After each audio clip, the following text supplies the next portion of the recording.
Hello, Connecticut hockey families. Welcome to the 2013-2014 season of Connecticut hockey.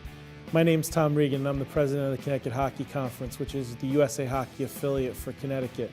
We're the organization responsible for running youth hockey in Connecticut and its 14,000 member players. Last year obviously was an exciting year for Connecticut hockey, accumulating in the year-end NCAA championship between Quinnipiac University and the NCAA champion Yale University Bulldogs. We're looking forward to this season building on the excitement that was created through last spring and the success of our two college Division I teams in Connecticut. We've been very successful in Connecticut over the last 5 years at growing youth hockey and growing our base of youth hockey players. Again, last year in the 2012-2013 season, we outpaced the national growth average for growth of youth hockey players in Connecticut. A great deal of this is the excitement we've created with Gotta Love Connecticut Hockey and the success of our programs. Our success last year also included the Southern Connecticut Stars winning the U16 Tier 2 USA Hockey National Championship in Michigan. And several of our other Tier 1 and Tier 2 teams advanced to the finals and semifinals of the USA Hockey National Championships.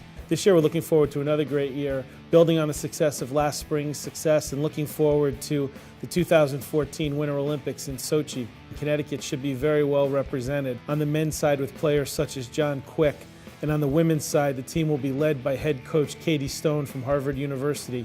Katie's a Watertown, Connecticut native who played her youth hockey for the Polar Bears and at Taft and has been a real Connecticut success story, and this year she'll lead the 2014 U.S. Women in the Olympics. That team should also include Fairfield's Julie Chu as one of its members, so Connecticut will be well represented on both the men's side and the women's side in the Olympic Games, and we look forward to the growth that we're going to see in hockey as a result of this year's Olympics. Each Olympic year is a great opportunity for growth in youth hockey in the United States, and typically we see youth hockey registration numbers surge after the Olympics and the excitement that's generated, and that's something we as a state really need to capitalize on. We would ask you to encourage your friends and neighbors to take part in some of the Try Hockey for Free days that are going to be going on across the state that USA Hockey is sponsoring in conjunction with a lot of our local programs. And if you want to find out when those dates are, contact your local program and it will get you in touch with the dates and when they're being done. USA Hockey is the organization in the United States that's responsible for not only developing players, but developing coaches and fostering an environment that grows the game from mites to adult league. And in doing so, it creates a path for players to develop all the way up through and including the U.S. national teams and the Olympic teams. USA Hockey's first and foremost goal, though, is to create lifetime hockey enthusiasts who are lifetime players. One of USA Hockey's goals is to make sure that it's providing its opportunities in a safe and secure environment for its players. To this end, USA Hockey has adopted its Safe Sport initiative, and the purpose of Safe Sport is to create a safe and secure environment for all of our players to make sure that they can play the game and enjoy the game in an environment that's absolutely safe and secure. Safe Sport combines several elements of the game and includes coaching education, coach screening, volunteer training, policies and procedures to make sure that our rinks, our locker rooms, and our ice are safe for the kids at every level. You'll be hearing more about this Safe Sport initiative as it develops and as the year goes on. And we hope this is something that you really support because we feel it's paramount to the future success and growth of youth hockey both in Connecticut and in the United States. As we look forward to the start of this year's 2013-2014 season, we look forward to the continued growth and implementation of the American Development Model. As many of you are aware, this year we'll go to a full implementation of the American Development Model at the U8 level, which means our under 8 age players will be playing primarily less than full ice hockey.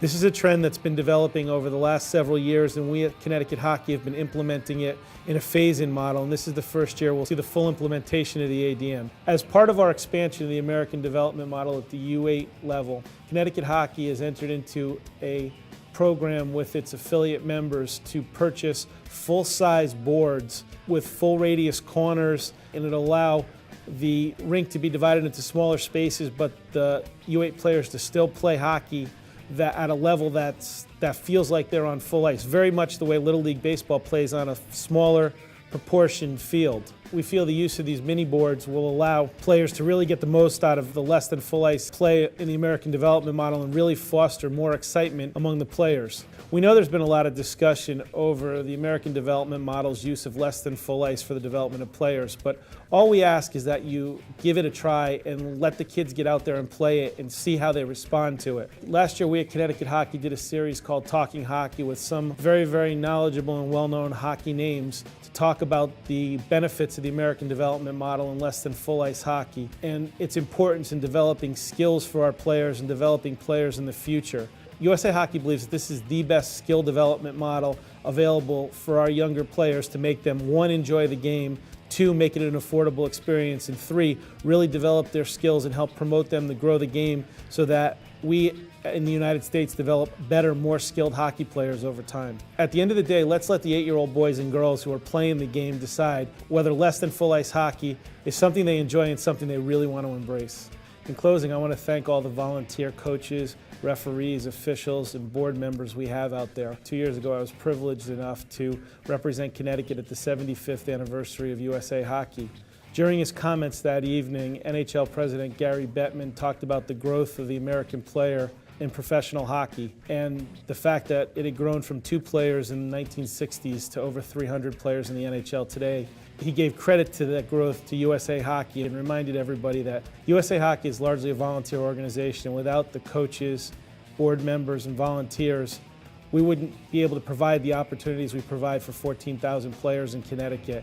So thank you. On behalf of Connecticut Hockey and USA Hockey, I want to thank all the volunteers and all the parents for all you do to support this game. Without you, we wouldn't have the opportunities we have for young players to try hockey and grow as hockey players. We hope you all have a great year with lots of fun for the kids and parents alike in the 2013-2014 season, and we're really looking forward to a great year. Gotta love Connecticut hockey.